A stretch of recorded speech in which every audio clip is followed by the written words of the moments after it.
Halo anak-anakku yang baik hati, apa kabar anak-anak? Ibu harap semoga anak-anak berada dalam keadaan yang sehat-sehat ya, supaya kita bisa dapat melaksanakan pertemuan kita ini dengan baik.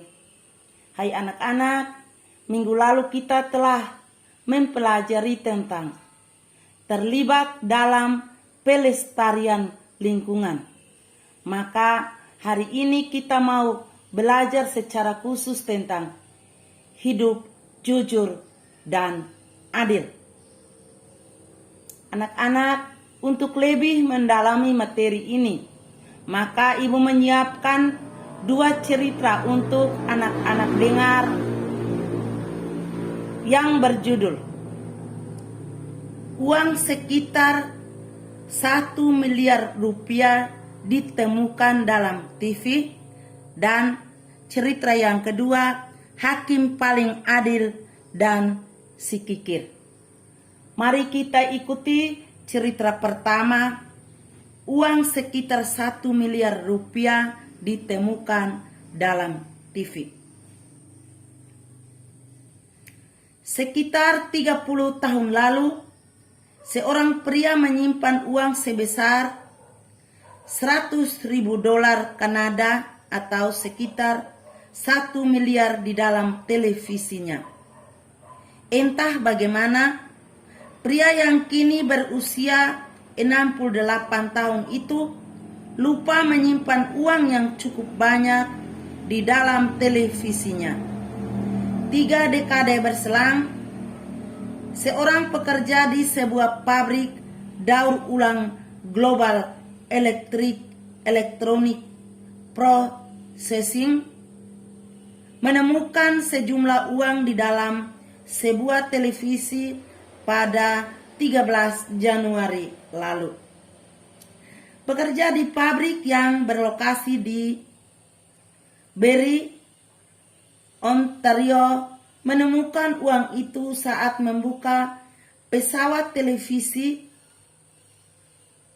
usang tersebut. Dengan sukarela, pekerja pabrik itu melaporkan temuannya kepada sang atasan dan kemudian menyerahkan uang itu kepada polisi. Sangat mengejutkan betapa ringkasnya uang $100.000 Kanada pada dekade 1900-an, kata Wakil Presiden Operasional GEP. Kepolisian kemudian mencoba mencari pemilik uang itu dengan melacak catatan bank mulai 1985. Akhirnya uang itu bisa dikembalikan ke pemiliknya. Kepolisian kemudian mengantarkan uang itu ke pemiliknya, warga Bolsover, sebuah desa berpenduduk 400 orang di kawasan Kawarta Lakes, Ontario, Kanada. Demi alasan keamanan dan privasi pemilik uang itu, polisi tidak menyebutkan identitas pemilik uang tersebut. Ini adalah situasi yang unik ketika sejumlah besar uang hilang, tetapi tak seorang pun yang menyadari bahwa uang itu hilang, kata Nicole Rodgers dari kepolisian Barrie. Dia bahkan tak menyadari bahwa polisi yang datang ke rumahnya membawa uang miliknya. Dalam benaknya, uang itu masih di dalam rumahnya, tambah Nicole. Demikian cerita pertama. Sekarang cerita yang kedua berjudul Hakim Paling Adil dan Si Kikir. Hakim itu bernama Duan Guanggin. Ia sangat dihormati oleh masyarakat karena sering membuat keputusan-keputusan yang sangat adil sehingga sama-sama memuaskan kedua belah pihak. Pada suatu siang yang cerah, Duan Guanggin berjalan-jalan di sekitar pasar. Di sana ia melihat orang-orang yang sedang berkerumun. Sang hakim berteriak dan merasa penasaran. Maka ia pun mendatanginya untuk mencari tahu apa yang membuat orang-orang itu berkerumun. Rupanya terjadi perselisihan antara seorang petani miskin dengan seorang pemilik toko yang terkenal kikir. Petani itu secara tidak disengaja telah menjatuhkan karung miliknya yang sangat berat dan mengenai seekor anak ayam milik si empunya toko hingga mati. Si pemilik toko yang kikir itu pun marah. Ia meminta ganti rugi 100 sen kepada si petani miskin. Padahal anak ayam tersebut masih kecil dan hanya berharga beberapa sen. Si pemilik toko berpendapat bahwa ayam itu akan tumbuh menjadi ayam besar yang harganya 100 sen.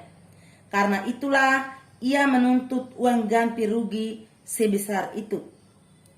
Dari mana aku mendapatkan uang 100 sen? Keluh si petani miskin. Itu urusanmu, hardik si pemilik toko kikir. Pokoknya kau harus membayar ganti rugi. Salah seorang yang berkerumun di sana mengenali Duan Guanggin.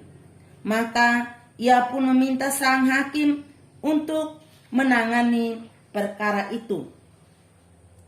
Buatlah keputusan yang adil atas kasus ini, Yang Mulia, pinta orang tersebut.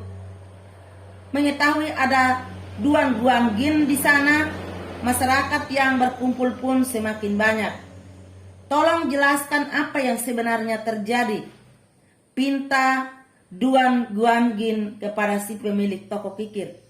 Orang ini telah ceroboh menjatuhkan karungnya dan mengenai ayamku sehingga ayamku mati, jelas si pemilik toko kikir.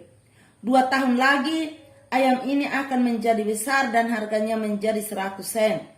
Karena itulah aku memintanya untuk membayar kerugian sebesar 100 sen. Duan Guanggin mengangguk-angguk paham. Setelah berpikir sejenak, lantas ia berkata kepada si pemilik miskin, harga ayam ini 100 sen. Jadi kau harus membayar 100 sen kepada si pemilik toko. Orang-orang yang berkumpul di sana tercengang mendengar keputusan Duan Guanggin. Bertambah kasihanlah mereka kepada si petani miskin. Tidak ada lagi yang bisa menyelamatkannya. Sementara itu si pemilik toko begitu gembira.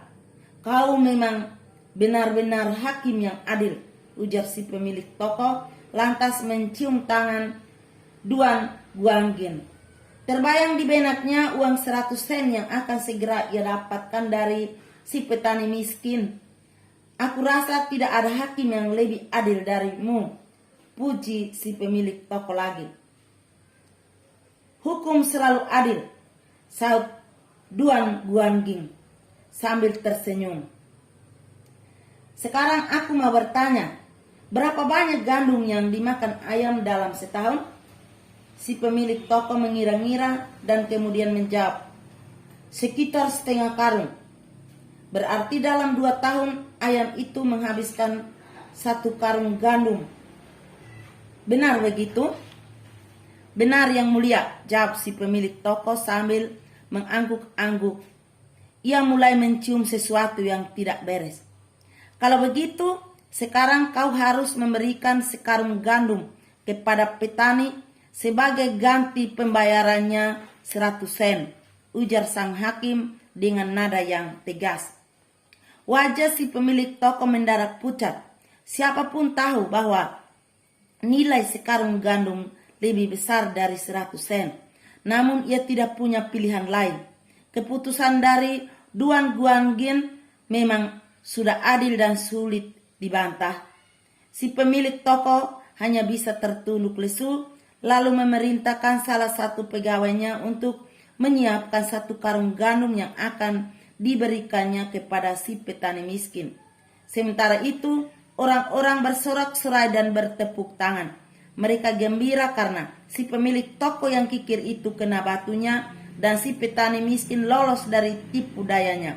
Mereka memuji kehebatan Duan Guanggin yang bisa membuat keputusan dengan begitu adil.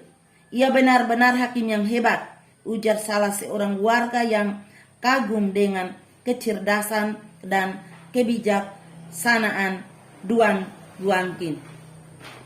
Demikian anak-anak cerita yang kedua. Sekarang ibu mau kasih 3 pertanyaan untuk anak-anak jawab dari dua cerita ini. Pertama, bagaimana pendapatmu tentang tindakan hakim Duan Guanggin? Kedua, apa arti tindakan adil menurut cerita di atas? Apa arti tindakan jujur? Ketiga, apakah kamu punya pengalaman tentang bertindak jujur dan adil? Ceritakan kepada teman-temanmu di kelas. Setelah anak-anak menjawab ketiga pertanyaan ini, mari kita melihat bacaan dalam kitab suci. Yakni, pertama, Kisah Para Rasul bab 5 ayat 1 sampai dengan 10 dan Injil Matius bab 20 ayat 1 sampai dengan 16. Silakan anak-anak baca dengan baik. Setelah anak-anak membaca, ibu akan memberikan 4 pertanyaan untuk anak-anak jawab berdasarkan dua bacaan ini. Pertama, apa arti bertindak jujur menurut kitab suci? Kedua, apa arti bertindak adil menurut kitab suci? 3. Apa pentingnya bertindak jujur dan adil dalam kehidupan bersama? 4. Hal-hal apa yang perlu dilakukan agar warga sekolah atau masyarakat terbiasa bertindak jujur dan adil?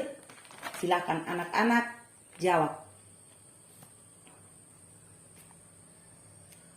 Setelah anak-anak menjawab,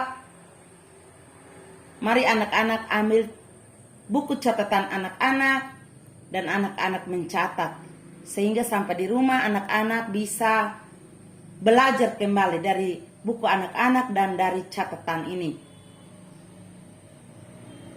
Nomor 1. Jujur berarti mengatakan atau mengungkapkan apa adanya. Kedua, adil berarti menerima hak setelah melakukan kewajiban. 3. Menurut iman Kristen, tidak cukup orang bertindak jujur dan adil. Orang Kristen dituntut untuk bertindak murah hati. Dengan demikian kita disebut sebagai anak-anak Allah. Keempat, Petrus berkata, Ananias, mengapa hatimu dikuasai iblis sehingga engkau mendustai Roh Kudus dan menahan sebagian dari hasil penjualan tanah itu? 5. Selama tanah itu tidak dijual, bukankah itu tetap kepunyaanmu? Dan setelah dijual, bukankah hasilnya itu tetap dalam kuasamu? Mengapa engkau merencanakan perbuatan itu dalam hatimu? Engkau bukan mendustai manusia, tetapi mendustai Allah. Keenam, tetapi Tuhan itu menjawab seorang dari mereka, Saudara, aku tidak berlaku tidak adil terhadap engkau. Bukankah kita telah sepakat sedinar sehari? Ketujuh, ambillah bagimu dan pergilah. Aku mau memberikan kepada orang yang masuk terakhir ini sama sepertimu. Kedelapan, tidakkah aku bebas mempergunakan milikku menurut kehendak hatiku, atau iri hati ke engkau karena aku murah hati? Sekian anak-anak, silakan anak-anak catat dengan baik. Selamat sore.